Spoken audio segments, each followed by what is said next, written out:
Sa investigasyon natin, isang portion ng mga nagpapakamatay ay naging biktima ng bullying.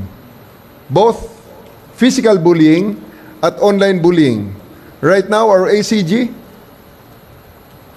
are investigating sizable number of bullying cases online. Blackmail, bullying, and many other crimes perpetrated on the cyberspace. But I want to focus on bullying. Bullying ay isa sa mga nakakasira ng pag-grow ng ating mga bata, ng mga kabataan, at sa mga matatanda naman, ang mga nabubuli, ang iilan sa kanila, yan nga, nasisira ang buhay, ang iba nagpapakamatay.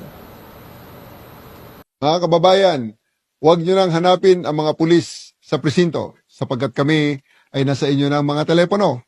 Dial 911, darating kami sa loob ng 5 minuto.